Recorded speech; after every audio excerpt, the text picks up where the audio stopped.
Welcome to Champion Stepdad Podcast. We are exploring the unique role of stepdads and how to apply performance psychology skills to become better father figures and role models. My name is Neil Wadier.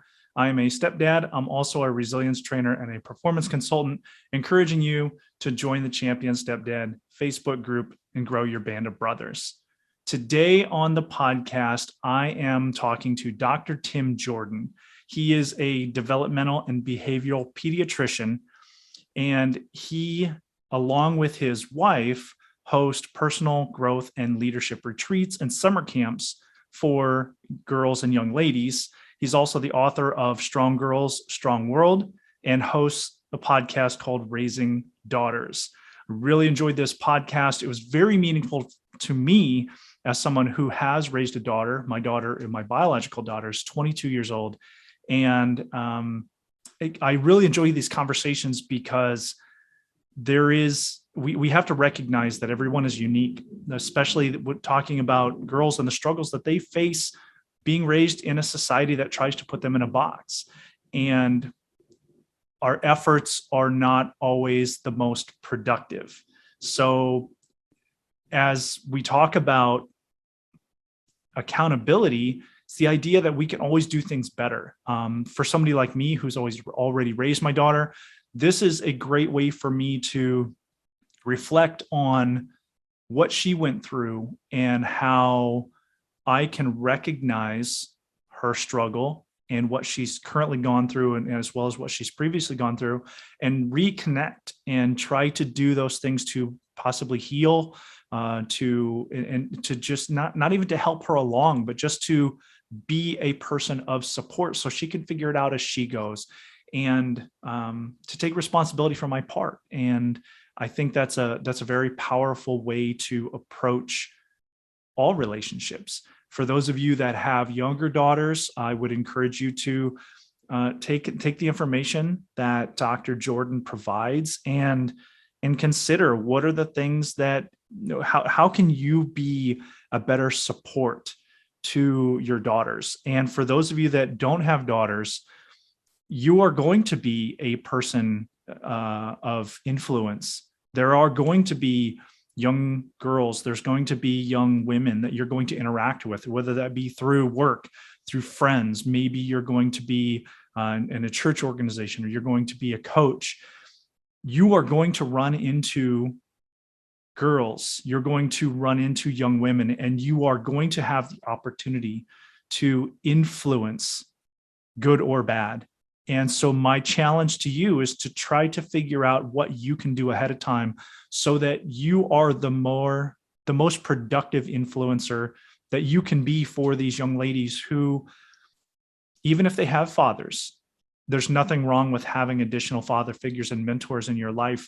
And that's something that I struggled with, even as a young boy, as a young man, even in my military career. I didn't have mentors. I can't look back and identify and say that was a person that had a major influence in my life. I can think of people that did it better than others, but I did not have a strong mentor for many, many years. And that's something that I struggled with for a long time. And one of the reasons why I want our community to be about learning and yes, I want to be sympathetic. I want to be empathetic to your struggles, but also hold you accountable that you can control what you can control. And that is always an internal thing. What can you control? You can control your self-awareness. Self-awareness leads to self-regulation and learning skills, implementing processes that help you become a more emotionally connected person so that you can be that strong support for other people. And I'm here with Dr. Tim Jordan. He's a developmental and behavioral pediatrician. We're going to be talking about raising daughters. Tim, thanks a lot for joining me on the Champion Stepdad podcast. Thanks for having me. I appreciate it. This is something that I'm really is near to me. I raised a daughter. It's 22 years old. We have a pretty good relationship where there's been lots of opportunities for mistakes, but also opportunities to rectify some of those mistakes. And I'm really excited for this conversation. Why don't you just take a couple minutes and just let us know who you are and what you do? Well, I live in St. Louis. My wife and I have been married 40 years. We have 3 adult kids. A daughter, 38, who's married and has our grandson, Louis, who's 3.5. And we have a son who's 36, a son who's 32, who lives in Chicago and New York. They're both married.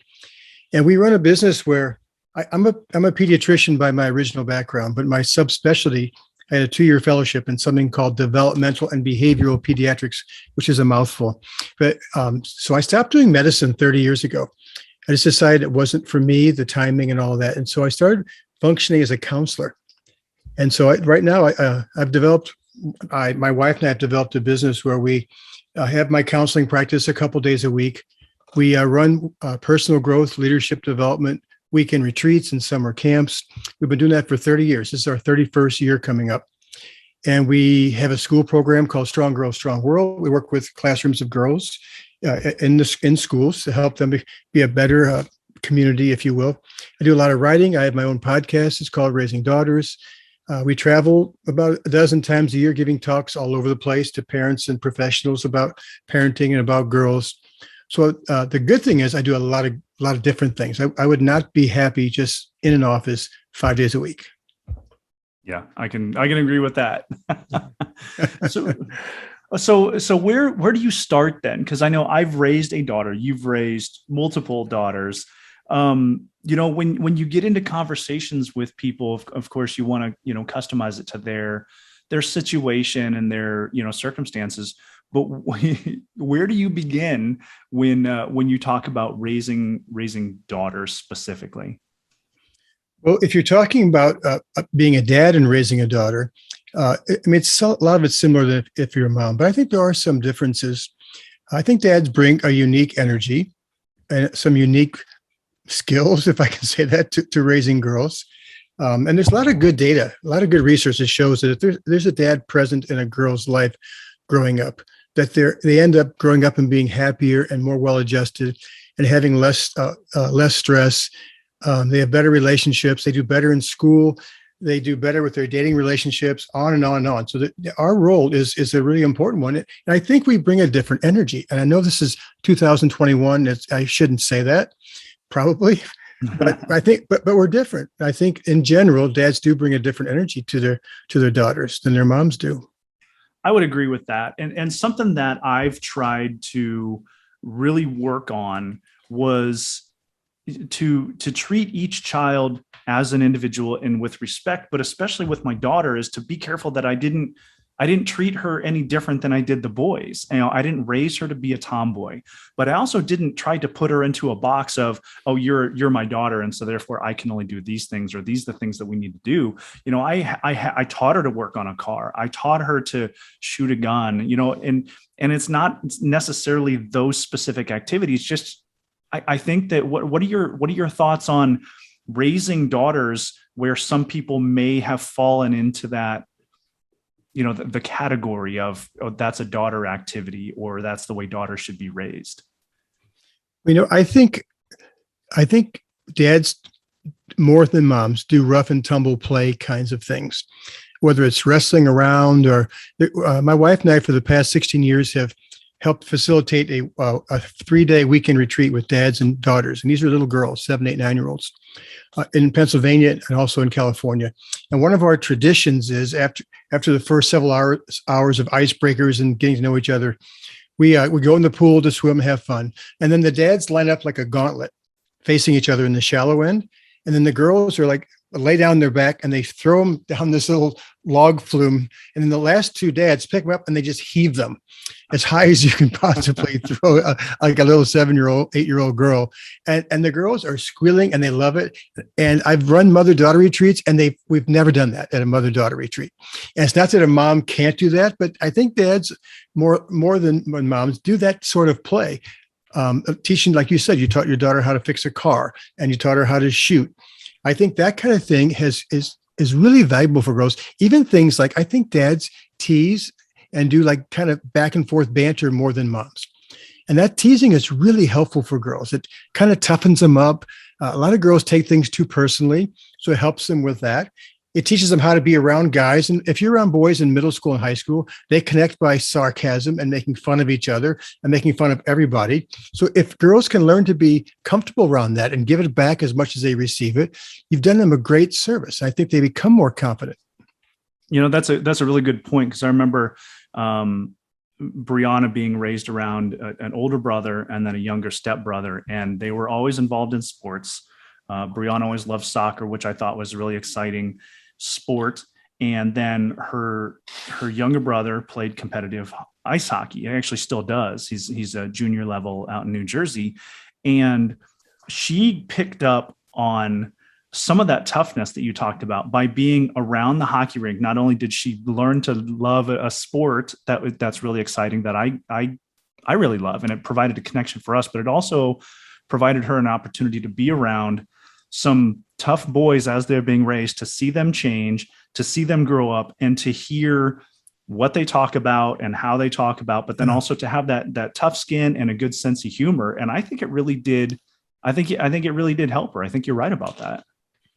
And it's not like we're trying to make your daughter or all of our daughters into boys or to be rough and all that. What we're saying though is all of us need a nice balance between our, if you will, our masculine and feminine energies. Just like boys need to be around girls and women, they need to be around their grandmothers, and they need to also develop some of the more, if you will, feminine qualities of empathy and compassion and being a good listener and win-win negotiation, things that aren't usually considered like more masculine qualities of leadership, if you will. So I think whether you're a boy or a girl, you need a nice blend of those energies. And I think dads can help girls with that blend.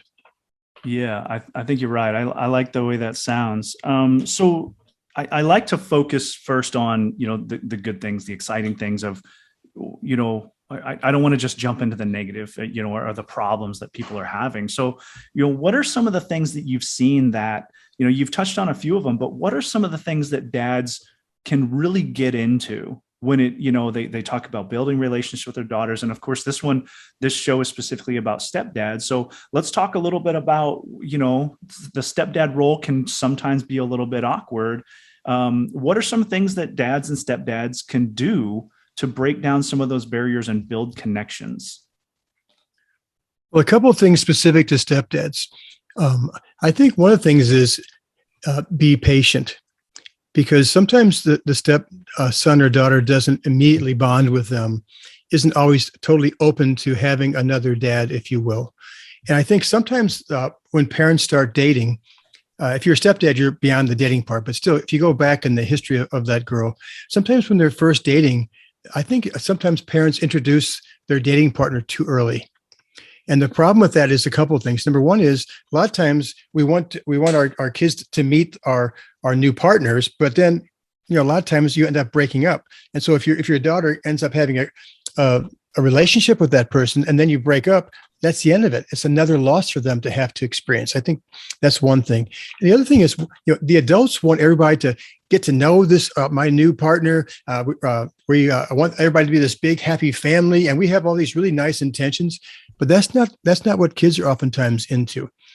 They need time to sort of wrap their heads around having a new person in their life. For instance, my dad passed away when he was 61 and my mom was 59 or 60.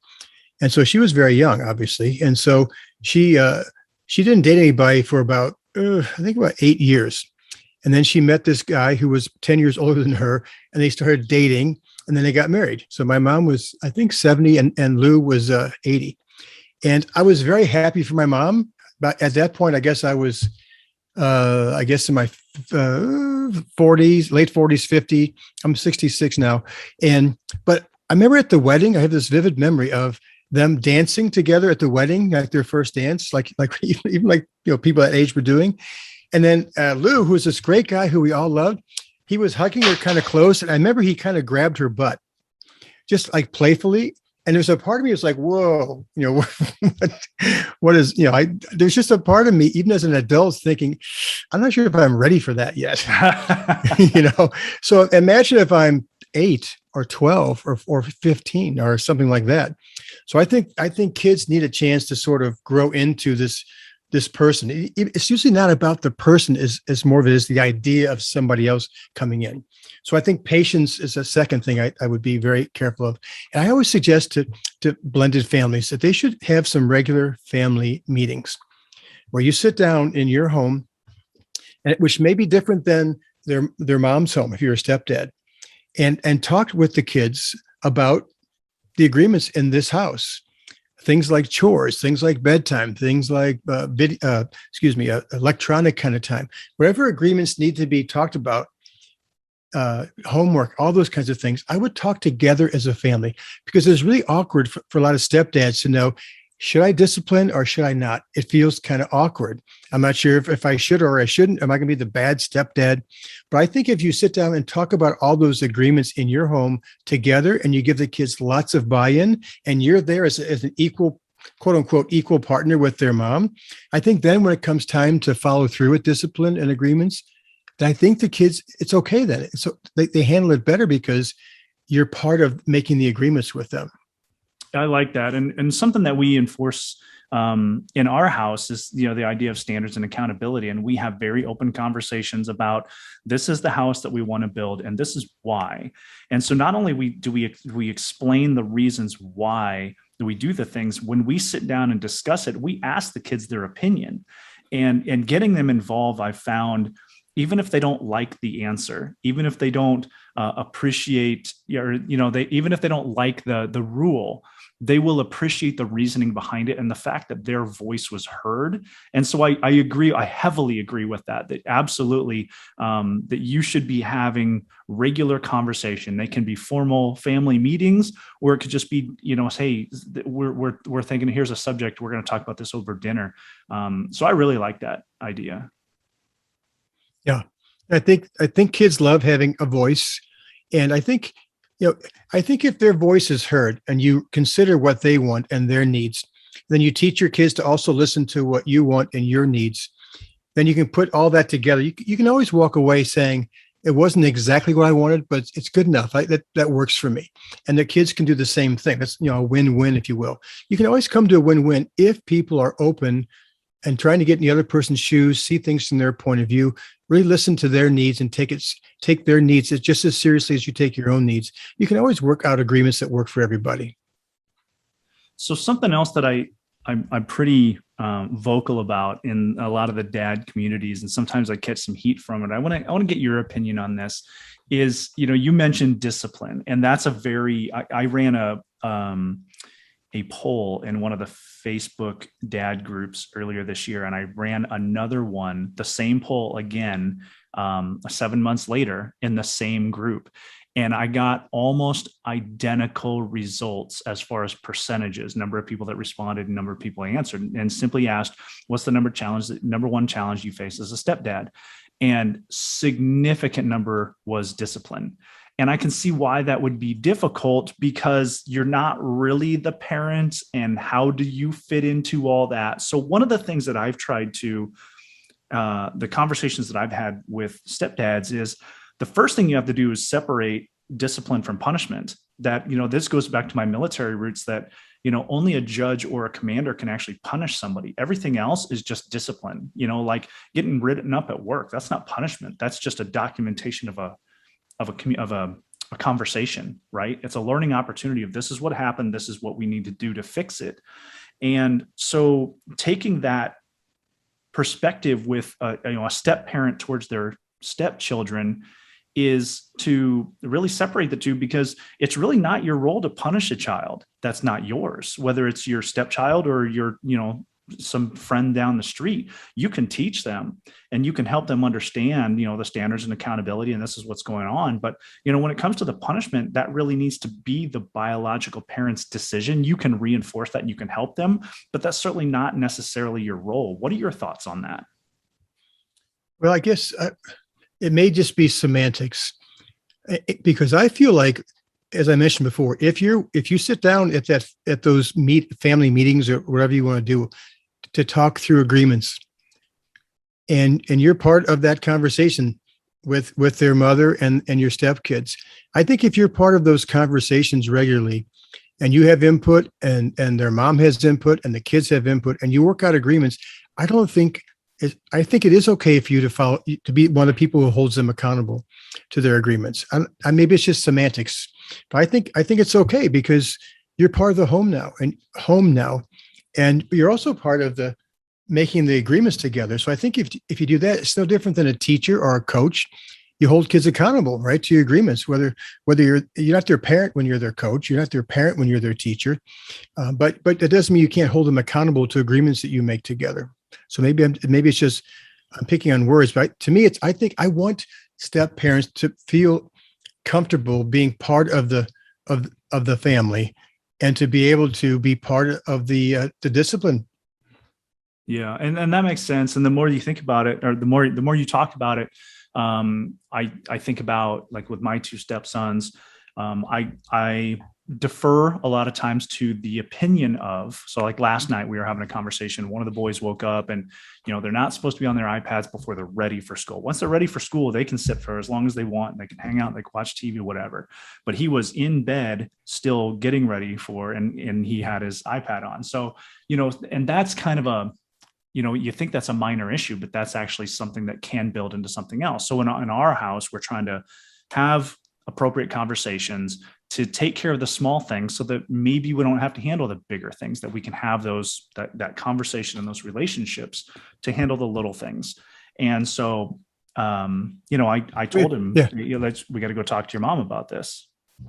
Or that's not wrong. I would just suggest that if you were part of the family meeting where everybody agreed that electronics don't go on until your homework is done, if that was the agreement, I don't think it'd be wrong for you to walk in there and say, oops, looks like you didn't get your homework done yet. What was our agreement?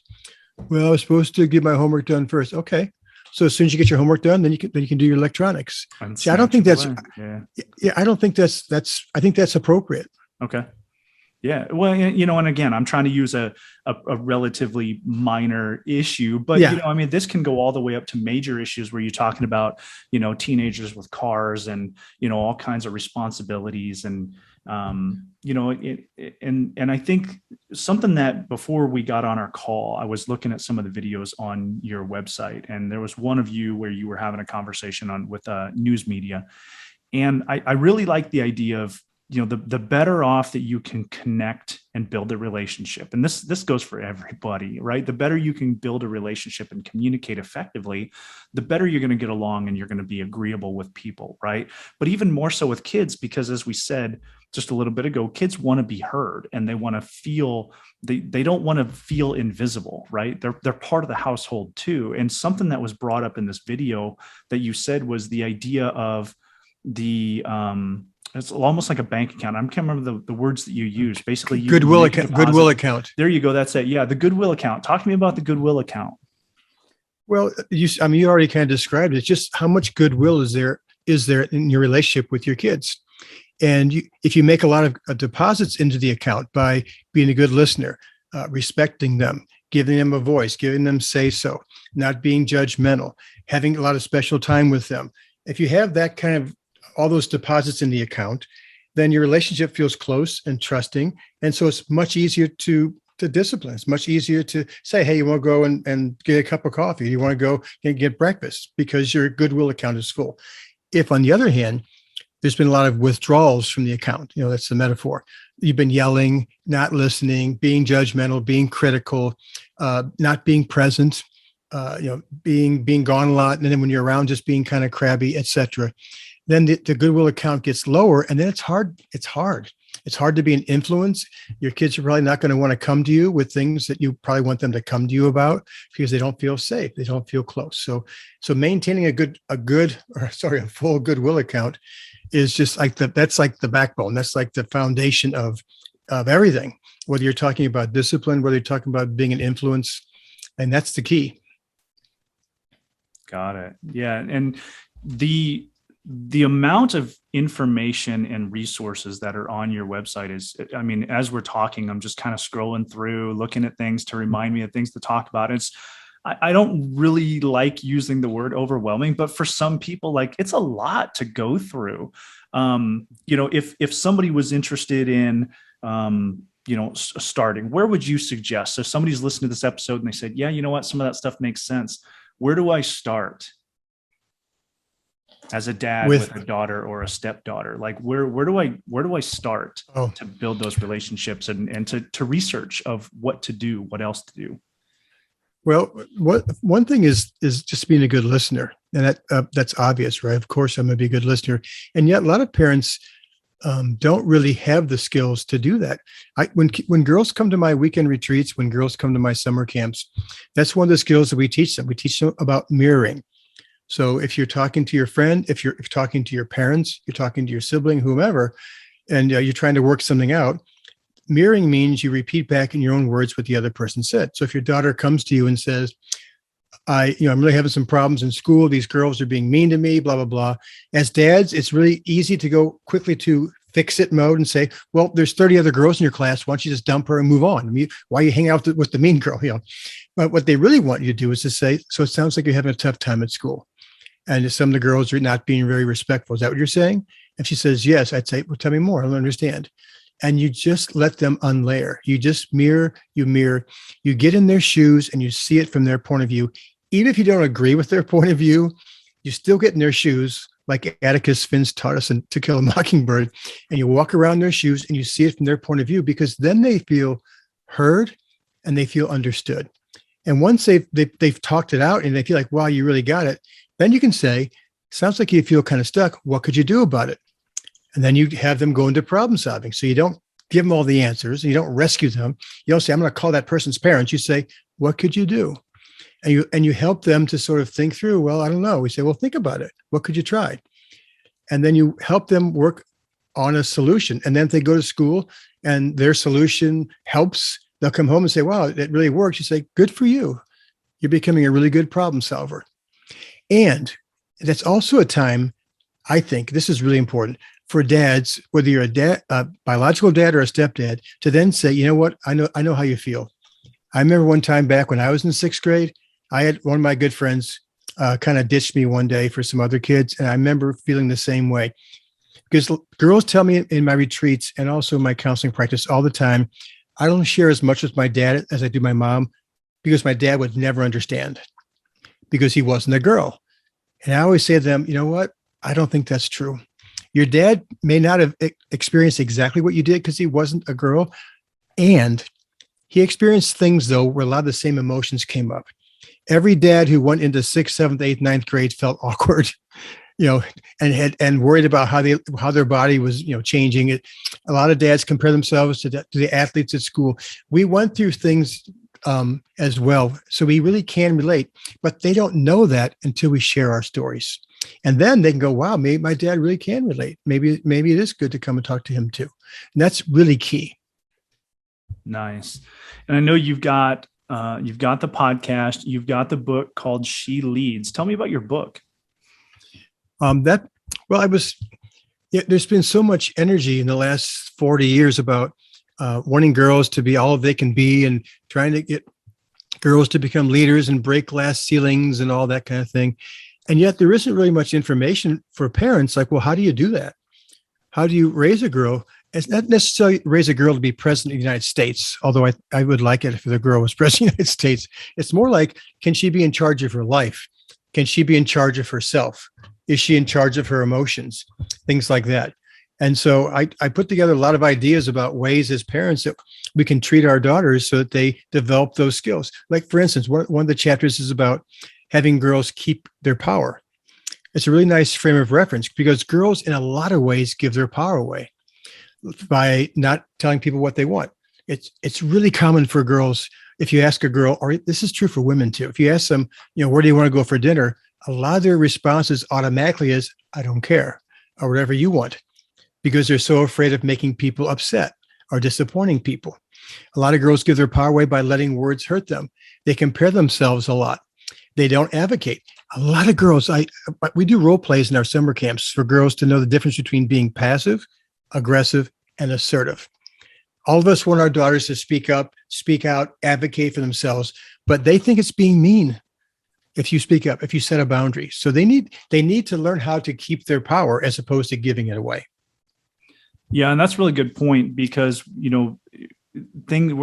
I want to say society is trying to change, but a lot of women and a lot of girls still feel that socialization of, girls are meek, right? Or lesser, whatever words you want to use. And with my daughter, Brianna, we talked lots about that. She recently had a job interview and she called me and she's like, I remember you telling me some things about when I go into the job interview about, the presence and talking in a certain way and sitting in a certain way and standing in a certain way, but then also the idea of, making sure that you talk about things at the appropriate time, like, benefits and pay, and not accepting, the first offer, which is is challenging for her because, she's worked certain jobs where this is what you get and that's it. And this was her first opportunity to actually go in and negotiate some things. And so I just thought it was kind of interesting that, I don't know, that she necessarily got everything that she was looking for, but at least the fact that we were having the conversation, it helped. It made me feel really good. Like I set her up to at least think about those things. And I think sometimes really all we need to do is just encourage them to do them, whether they choose to do it or not. Yeah, even though it's 2021, girls are still being conditioned to be good girls. And it's interesting. In some of my retreats, I will have girls, especially middle school, high school girls, I have them make a list of all the qualities of a good girl, the kind of girl that your parents and teachers want you to be, based upon what you've absorbed from the culture. And that list is disturbing. It's things like, being a pleaser and being nice to everybody and not too much, not too high, not too loud.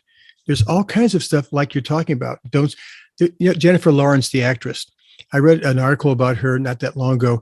She was in a movie called American Hustle, and she was one of the three leading actors in the movie. I can't remember. There's two other guy actors. I can't remember who they were. Matthew McConaughey maybe, and somebody else. But anyway, she realized months after the movie was all done that the two leading male actors got paid a lot more than she did. And at first she was mad. But then she realized that she didn't ask for more because she was afraid of being too aggressive. She's afraid of coming across as being a bitch, which is, pardon my language. But, girls, they're still conditioned that if you're assertive and you're out there in a leadership position, they get judged a lot as being a bitch or being too aggressive or too bossy or too whatever. And so she held back. And so she realized afterwards, wow, I made a mistake. I'm still holding back and I'm 30 years old. I'm still not allowing myself to use my power. So girls need to be made aware, like you helped your daughter be aware of ways that she's giving her power away and ways that she's keeping her power. And if they have that awareness, they'll be much more likely to make better choices. Yeah. And I've seen it a lot through my time in the military where, you could have a male leader doing things and saying things and holding positions. And it's just, that's just who they are. But then when a woman comes in and steps in and do it, suddenly it's, oh my gosh, she's such a bitch. And I'm like, well, she was doing the same thing the last guy was doing. Why is it so different that she's being assertive and she's holding her rank and her position and she's got these responsibilities and suddenly she's a bitch? Like, no, that's not appropriate. There's no reason why she can't do it. And it's been interesting to see over the last, I don't know, let's just say 1 or 2 decades where we start to see people, especially women, coming out with books and starting, I know one that pops to mind is Girl Boss or, Bitch Boss. And, some of those other things where, they're encouraging women to stop being meek, but you can't just flip a switch, right? It's like emotions. You can't just say, you know what, I'm going to go out and I'm be assertive today. It's like sports skills. Me being a mental skills coach in sports, you have to teach people how to have effective self-talk. You have to teach people how to have optimism, because unless you're naturally an optimistic person, it doesn't mean you can't be, but it's maybe a little bit more difficult for them, right? So where do you focus your attention? What are some of the common skills? I know you mentioned a few of them, but me being a mental skills coach, I have a certain foundation of skills I like to teach people. What do you like to teach the girls? Oh gosh, lots of things. And the reason I love our retreats and camps is because those skills you're talking about they're much harder to suddenly pick up when you're 36 and you've had 30 years of conditioning. But if you're 8 or 10 or 12 or 14, I think, and you can start practicing, it's muscle memory. That's what you're describing. I like to teach girls about how to handle teasing so it doesn't bother them. I like to teach girls how to be in charge of their emotions. I like to teach girls how to to look inward for their answers, to trust their intuition and to be able to access their intuition. I like to teach girls to learn how to advocate and the difference between being assertive and aggressive so that they can start setting good boundaries for themselves. I like to teach girls conflict resolution skills because girls have a really hard time addressing conflicts with their friends. They're so afraid of pissing somebody off. They're so afraid that their friend will be mad. They're so afraid their friend will go away. They'll lose a friend and the friend may take the whole group. So they have all these fears and so they don't handle things. And so those feelings and all that stuff gets stuffed and it's just festering in there. And that's what causes a lot of the girl drama that I see with girls is that this old stuff they haven't handled and they're not addressing it. I also like to teach girls skills about how to handle their emotions, especially anxiety, because once girls get into like the middle school, high school ages, they have 4 times the amount of anxiety the boys do. And since COVID started, it's bumped way back up even higher. I have statistics. I don't have them right in my hand right now, but about college women. Every year there's a group, it's American Association of College Counselors or something like that. They put out these surveys all across the country, universities, asking questions like, in the last 12 months, have you felt overwhelmed? Have you felt very anxious? Have you felt depressed? Have you had suicidal thoughts? Things like that. And what's been disturbing, because I've been following that data for at least 10 years, is it keeps going up. And the girls who get affected by those things, like overwhelming sadness or overwhelming anxiety, it's not like 20%, it's not 10%, it's like 60 or 70%. It's like the majority. Right. And the boys are way lower. They might be like 30 or 40%. And the girls in every one of those categories, has much worse outcomes. And so we need to teach our daughters about their emotions. I work a lot with girls who have anxiety. I in my counseling practice yesterday, I saw 3 girls, 2 in high school and 1 in middle school with anxiety, and they don't understand it, and they need skills, and they need tools, and they need practice. Right.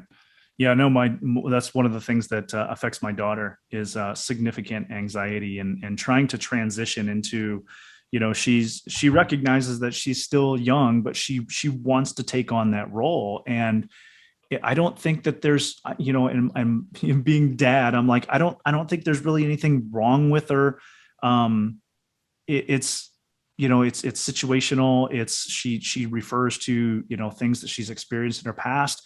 And I kind of feel a little bit responsible, maybe a lot responsible, but then also kind of helpless. Like, what do I do, other than try to support her at that point where she's not 12, she's not living in my house, like as a dad, or as a stepdad, like, you already mentioned, having the conversations, but, take my example where I got a 22-year-old and like you talked about, she's got all this muscle memory and all this experience. Mm-hmm. What advice do you have for me in that situation? Well, several things. First, I would want her to understand where's it coming from, because sometimes it may look like a little thing that happened today, but it seems like the response to the amount of emotion doesn't quite match what I would say is what seems to fit. So what I have found with girls is 2 main things. One of them is stuff happens in life, right? There's disappointments. You don't get the grade you want. You get broken up with your boyfriend. The teacher's disrespectful. Your parents yell at you. Just life happens. Your siblings teasing you, and so what happens a lot of times is that causes girls to feel sad, hurt, angry, all kinds of emotions. They have thoughts in their head about it, and they don't like to think about it. They don't want to feel those emotions because they don't want to feel sad or hurt or whatever. And so they just stuff it. And it's very easy today to busy yourself from your thoughts and feelings and distracting yourself. All those devices are like incredibly good at distracting us from our emotions. So things build up. And most of the girls I see, like in my counseling practice, who are in middle school, high school, and college, most of them, in my experience, don't deserve like a diagnosis of anxiety disorder. What I have found is a lot of them are experiencing overload, overwhelm. A A lot of little things have built up, and now it's to a point where they're on overwhelm, and it's got to go someplace. So it starts leaking out, and it leaks out as things like stomach aches, headaches. It leaks out as having a hard time falling asleep. If you have a hard time falling asleep and you don't get enough sleep, everything gets worse. It leaks out as things like anxiety or depression or feeling blah or feeling distracted or being angry and snapping at people or snapping at yourself. So anxiety for a lot of girls, in my experience, is a symptom of overload. And so they need to start taking way better care of themselves and way better care of their emotions and learn to express things so they don't build up. And then their anxiety gets a lot better. That's one thing. The second thing, really quick, and then we can tease apart those if you want. I feel girls are under a lot of pressure today to fit on this one narrow standard path. You're supposed to have straight A's all the way through school, and you're supposed to be on these incredible, club traveling national championship teams starting at 6, 7, 8 years of age, where you're doing the same sport 12 months of the year. There's a lot of pressure, not about going to college, but going to a top college. And if I ask girls, why do you want A's? They say, well, because I want to go to a good college. Why do you want to go to a good college? Well, so I can get a good job. Well, why do you want to get a good job? Well, so I can make a lot of money. That's what they've been absorbing from us and the culture. And I'm seeing girls as young as grade school now who are stressed out about their future. I had a weekend retreat last spring and a summer camp this past summer. I was working with girls in third, fourth, fifth grade, and a bunch of them were talking about feeling stressed. And we were like, why are you so stressed? And they said college and their future. Now, I've heard that a lot with eighth grade girls, high school, but now it's filtering back down because there's so much pressure about you should be in this one narrow path, which doesn't fit for most people. But we're trying to squish every kid onto that path. And it doesn't fit. And it's creating a lot of pressure for girls. They feel like if they make one mistake when they're 18, if I pick the wrong college, if I pick the wrong major, my whole life is going to be, detoured, and it's going to go off the rails. I'll never be able to make it up. They think when they're 16 or 18 at point A, they should know what they're going to be doing when they're 50, even though most of us had no idea we'd be doing what we're doing. Not a clue. But me either. I had no clue. But they don't know that. They're being taught something different. They're being conditioned to believe that they should have all those answers when they're really young. And it creates a lot of stress because you're not supposed to know it then. So, some of that will come from, environment, immediate environment, like parents, friends, siblings. Some of that will come from the information overload from I can look up information in a heartbeat and see. There's also social media pressure, which, we know is significant with young ladies, young girls. So knowing that we can't necessarily change the barrage of information, right? Short of taking things away, which is equally unhelpful, right? How do we help in, you talked about teasing some of those out, okay? Understanding where it comes from, but then also the pressure to fit that path. Where can we as fathers and stepfathers do our best work to help alleviate some of that? Well, for the one path thing, for instance, I wrote a book for young adults about 2 years ago. It's called Letters from My Grandfather, Timeless Wisdom for a Life Worth Living, because I was getting a lot of young people who were experiencing all this uncertainty and self-doubt and all this. So one of the chapters is on a principle I call my dot theory. And it's a metaphor. It's like those connect the dot drawings that a lot of us did when we were kids that were numbered. I would say, right, if you look at that drawing, you have no idea what the picture is, right? Because it's just a bunch of dots. So you start to connect the dots. And after a while you go, I think it's going to be a Christmas tree. Oh, it's a Christmas tree. And so at some point, enough dots connect that a picture starts to emerge. So the metaphor is, I tell them, you don't need to know the final picture. Like even your college major or your career path or what your purpose is, the thing you're going to be doing, that's like your thing in life. You don't need to know that final picture. Your job as a 16-year-old, 18-year-old, like your daughter who's 22, you said? Yes. 22-year-old is just to be open to dots that cross your path. Dots are things like a class in school, an internship, It might be a job you have. It might be some traveling experiences. It might be a hobby you have, like rock climbing. It can be reading biographies. It can be having it can be like having a cup of coffee with somebody who's in a job that you think is kind of cool. All these opportunities will cross your path that you feel drawn to. Like it seems like it'd be fun. I don't know. I just feel like I should be doing this, and you do it. Not because someday I want to have a podcast, but because it just feels like the right thing right now. And I tell them, if you do that, those dots, without you having to do it yourself, those dots will connect for you. That is how life works. Your life will unfold for you in the way it's supposed to in its own time. You don't have to force it. That's what causes a lot of stress for people like your daughter who's 22 or people who are 18 or whatever. I tell them, relax and just be open to dots and trust that life is going to evolve for you. Because that is, if I tell them also, if you don't believe me, interview every adult you bump into and ask them, when you were my age, did you know you'd be doing now? And if you didn't, how did you get there? And so they'll hear lots of stories. I encourage them to read biographies to see how people's lives kind of zigzag to this, ending, end like purpose. I get my really cool job thing. They don't go from A to Z straight line. People zigzag. That's how it's supposed to be. Right. Well, and I know a lot of guys that need to hear that message of, talking with dads and men groups and stuff where, there's, again, you're talking about 12 to, 20-year-old women. And I know 35, 40-year-old guys that are still trying to figure it out. That's actually a good analogy, a good lesson that, to just about anybody to hear. I mean, I'm 47 and I'm just finishing my bachelor's degree. I'm just getting a business going. I've got a lot of things that I'm starting up that I never imagined that I was going to be doing.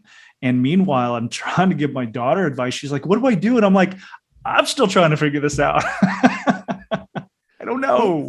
And when she says, well, I'd say I would, first of all, I would learn how to cultivate a good inner life, meaning learn how to have quiet time.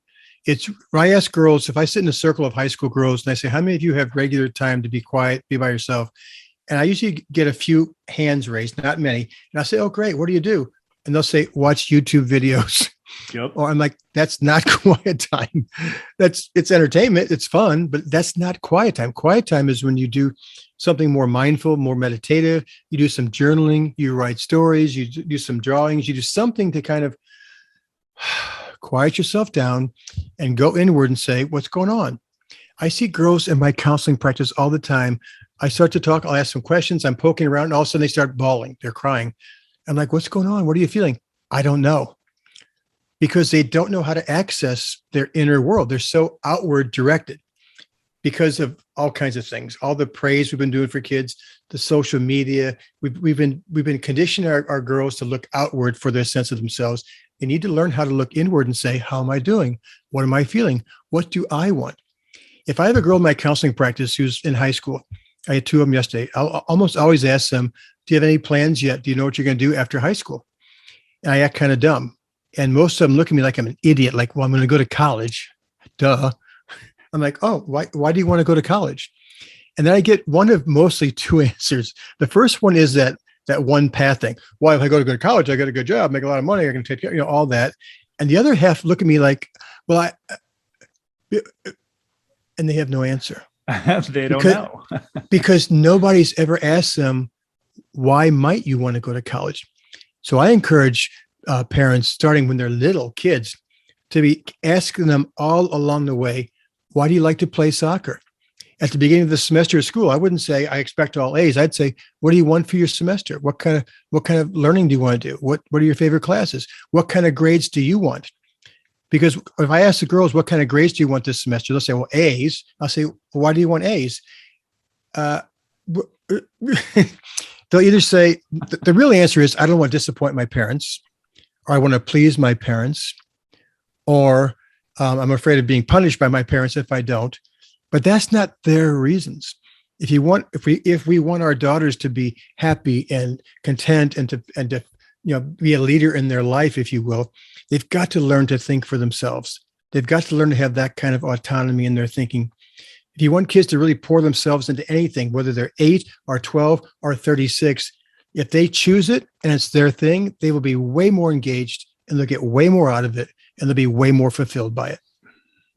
That's good stuff. And there's a question that's kind of been heavy, and I was kind of debating on whether I was going to ask it. And I think it's really important because I've seen enough conversations when it comes to absent fathers and emotionally abusive fathers. Coming from a stepdad's role, there's a lot of stepdads that will see the dad left and he's not around, or situations where the dad's around and maybe he's not as involved as he should. And that's almost like a neglect.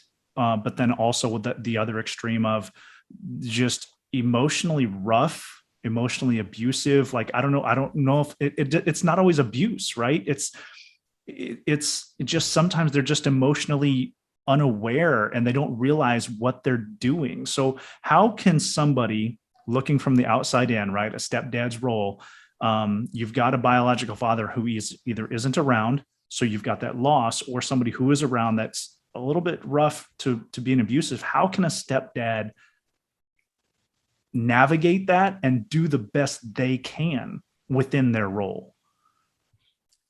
Well, I'm not a stepdad, but I feel like I'm the father of literally hundreds of girls from my campers, the girls that come to my retreats and my camps. And so they look at me like a father figure sometimes, and or now a grandfather figure, which is apropos because I'm a grandfather. But my point though is that I think a stepdad can just be a male figure, the same way a grandfather can, or an uncle can, or a coach can, or a minister can, or someone like that can. And you're not trying to be their dad. I'm not trying to be those kids' dads, but I'm just a male figure who looks at them and sees them and listens to them and values them. That's really important. You don't have to be, a PhD in whatever to be able to have that kind of an influence. It's just your presence. That's one thing. The other thing I do with girls a lot, and this is something that the stepdads can think about, when girls experience things like a dad who isn't there, who's negligent for whatever reasons, maybe he's got an addiction problem, whatever, maybe they got divorced and he's got a new family, and now all of a sudden his new family takes the priority. Every girl goes inside their head because they're feeling hurt and left out, and they'll ask themselves questions. Why doesn't my dad call? Why isn't my dad here for me? Why doesn't my dad, call me even on my birthday? Why is he spending more time with his new family? Where is he? And worse or more important than those questions is how they answer the question in their head, because they always do, with their own private logic as they're trying to figure out why. And they, unfortunately, they oftentimes usually answer the questions by saying things to themselves like, maybe I'm not good enough. Maybe there's something wrong with me. Maybe I'm not pretty enough. Maybe I'm weird. Maybe I'm awkward. Maybe I'm not lovable. And so they start to develop some thoughts in their head, which if the behavior from the dad continues, those thoughts become their belief systems. And then they may go into adulthood with beliefs like, I can't trust men, or I can't get close to people, or people leave me, people go away. I've got to be perfect. I had a girl in my office on Monday, 2 days ago, whose dad is an alcoholic, and he's been an alcoholic for 6 years, to the point where he had a liver transplant, and he's only 55 years old. And he's been really negligent and absent because of all of that. And so one of the things that she has started to think to herself is that, she's got to be perfect in everything, because if she's not perfect, then number one, her dad will go away. And also her parents have been arguing and fighting for years over all of this stuff. And so her feeling is, I'm trying to get some sense of control because my whole world out here is out of control. But if I can try and get everything lined up, and if I'm good and I'm a good girl and I'm perfect, I do the right things, then maybe things will be okay. Now, obviously, very unhealthy, right? Belief systems. So part of my job as her counselor is to help her rethink that, reframe it. And maybe this is too much or above the pay grade of a stepdad, but I don't think it'd be wrong sometimes to ask questions like, what are you thinking about because of that? What's happened with your dad? I wonder sometimes if you're wondering if there's something wrong with you, if you're not good enough. Because the truth is, it's not about you. And I think you can have a conversation like that without bashing, their biological dad. I think you Right. have to walk a fine line because you don't want to be bad mouthing somebody or all that. But you can at least help them to sort of maybe be aware of, what are you making of this? We all make up stories based upon things that happen to us. And unfortunately, oftentimes the stories in girls' heads are things that are negative. So you can help them to maybe see it in a different way. That could be helpful. That's Yeah, what's one of that's good that's the hardest stuff. thing. That's probably the worst thing that happens to girls. It isn't a divorce. It's not having a negligent dad. It's what goes on in their heads. It's the self-talk and it's the belief systems that they form from it, because that stuff will follow them into adulthood. You don't leave it at home when you turn 18 and you go off into the world. Yeah, you get better at what you repeatedly do, and thoughts and emotions are habits. Yeah. You can think yourself into whoever you want to be. Whether you talk about an athlete wanting to be a champion, or a 13-year-old girl telling herself that she's unworthy of love because her dad left her. Like, that is reality that they're creating in their head. And that's whether you're a dad, an athlete, a business professional, girl, boy, does not matter. The brain works the same. It's just, you're right. And I've seen that. I look back on, my daughter, and seeing the stuff that she went through. The boys, made them way through it, and they are who they are. And she had to deal with a little bit of extra just because she was a little bit harder on herself. So, Yeah. that's something I'll have to have a conversation with her about, and see, maybe if I can't kickstart a couple really good conversations with her based off some of this information. And she might need to go see a counselor like me for a few sessions to help her kind of reprocess that and reframe it and all that. That sometimes it doesn't mean she would be going to counseling for 6 years. It might just be several times to kind of start the process of her rethinking, what she started to believe about herself. A really important question I ask girls a lot is when something like that happens, or if they lose their friend group, or they don't, like a girl I saw the other day, was on a select soccer team for 4 years, and then they didn't ask her back this fall. So the question I ask girls when things like that happen is, I'll say, what does that mean about you? And then I say, that's a trick question, because the answer is whatever you let it mean. You can mean I'm no good, they don't like me, I'll never be able to play in high school. You can let it mean all kinds of things, or you can let it mean something different. You can let me, my dad's missing out. My dad is distracted. My dad's sleepwalking through life, and he's not awake. Anybody who was awake, of course, would spend time with me. I'm a good person. So they're in charge of their story, right? And that's something you can talk about with your daughter. Every dad can talk about is you can help them understand you're in charge of what you make of this. You're not always in charge of what happens to you or what people do or say, but you're always in charge of how you feel and how you react and what you make of it. So, and I'm glad you brought that up about people working with you, because, I want to be respectful of your time. We're coming to the end, and I want to make sure, you're established in Missouri. That's correct? Yeah, in St. Louis, Missouri. But people can follow you through your podcast, Raising Daughters. I'm looking at your website right now, Dr. Tim Jordan. That's drtimjordan.com. Great information on the products, speaking opportunities, counseling. And I'm stuck on the counseling page because I wanted to give you an opportunity to talk about this. You've talked about your retreats and your camps and stuff like that. Who do you, clearly you work with girls, but it talks about only certain ages. Who do you prefer? Who do you limit your practice to, and how do they best work with you? Yep. I see girls, I'd say probably 3/4 of the girls who I counsel are, in our area in St. Louis, but I'd say maybe 1/4 of them are wherever across the country. Many of them who are in college. And so we do Zoom visits. I mean, I prefer them being in person, but they may be going to college in Chicago or wherever. So we can do that by Zoom. And, most of the girls I work with are middle school, high school, and college. And they have issues kind of like with the younger girls, maybe friendship issues, stress, anxiety, kind of mild to moderate depression. They may be having some problems in their relationship with their parents. A lot of it today is that stress stuff. Stress, anxiety is probably the two most common things I deal with. I also deal with kids who have been through or are going through a divorce. like that girl the other day whose dad's an alcoholic. Her parents are separated, so they wanted her to see somebody. And some of the girls I'll see, I've been doing it for a long time, so I'm pretty good at getting to things pretty quick and helping them and giving them skills. So sometimes after I don't know, a month or two, they're much better. And so then what some of them do is they'll just check in with me like every several months or every 2 or 3 months. They'll come for a visit, like, okay, what's going on? What's going on now? And they kind of update me, and there may be some new thing in their life. Or like I run a group for high school girls in St. Louis here that meets every 2 weeks. Some of them come to my weekend retreats.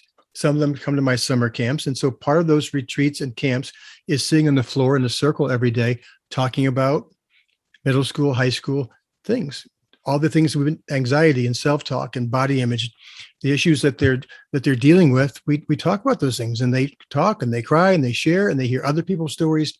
So sometimes I'll refer them to one of my retreats because they can gain this much, a huge amount in a retreat setting or like a summer camp week. Then when they come back from that, then then the rest of their counseling goes by pretty quick, typically. Nice. Okay. So last thoughts. You've got a community of stepdads who, the purpose of this community is is built on empathy and accountability, right? Empathy because being a stepdad is tough. Accountability because I get it, being a stepdad's tough, but you chose the role, right? So that's how we approach this, with the idea of how can we become better father figures and role models. So what are some closing statements that you would have for a community of stepdads? I think just if you're fully present when you're with them, which is hard to do sometimes today, but if you're present and you're just being yourself and you're a good listener and you're having fun with them and you're around and all that kind of thing, I think that's huge. Sometimes girls just need someone there. They need a figure they can talk to if they need to.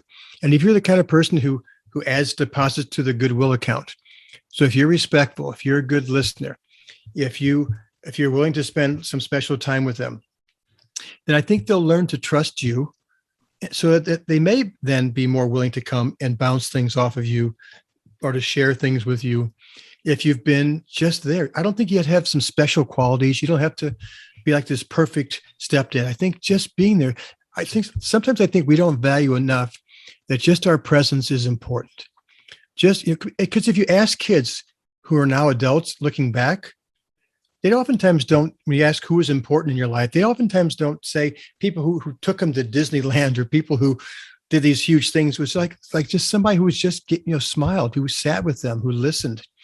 It's those small things sometimes. There's a great book called The Right Words at the Right Time by Marlo Thomas, the actress. And she has 2 books of part 1, part 2. And so she interviewed in the first book all kinds of famous people, athletes and TV people and whatever, authors, about looking back in their life when there's a moment when they were growing up when someone just said the right words at the right time, and it made all the difference in the world. And I think sometimes just those little moments are the ones that mean the most. And when kids look back, those are the ones they'll say, somebody was there for me. There's really good research looking at kids who have been through tough times, but who end up doing well as adults. And they wondered, what made them resilient. The number one most important thing that they had was somebody in their life took them under their wing and was there for them. And oftentimes wasn't a parent. It was a grandparent, an uncle, a coach, a neighbor, somebody, and that somebody can be a stepdad. Yeah, that's good stuff. I love it, man. I really appreciate your time today, Tim Jordan. Great stuff. If you want to see more about him, look up on his website, Dr. Tim Jordan, and I'll be following up with you, and hopefully have some more information later when I have a good conversation with my daughter coming up. Yeah, I feel like I got some things I got to talk to her about. Yeah, good luck with that. All right. Just mirror. Just listen. Yeah, that's a good lesson. Yeah. Yeah, because I feel like I have a lot of things to say, but I think I need to I just need to listen for a while. Well, and there's times when we can say, I've learned with teenagers and women like your daughter's age, that I listen until they feel like I've been heard. Then I will always ask them, do you want some feedback? And if they Yes. go, well, I don't know. Yeah, fine. I'll go, well, no, I don't have to give you any suggestions if you don't want. Would you like some suggestions? If they say, okay, I will say, are you sure? And if they say yes, then I give it. I go through that whole process, because otherwise, it's going to fall on deaf ears. So ask permission. Once you've heard them, just say, can I give you a suggestion about that? And your daughter may say, no, I just want to be heard. You say, great, that's enough. It's also one more step in giving them permission to be assertive and making that decision. Do they want it or not? And that's a really good point. Yeah. Well, that's a great way to end it. I really appreciate your time today. Yeah. Thanks for having me. I appreciate it.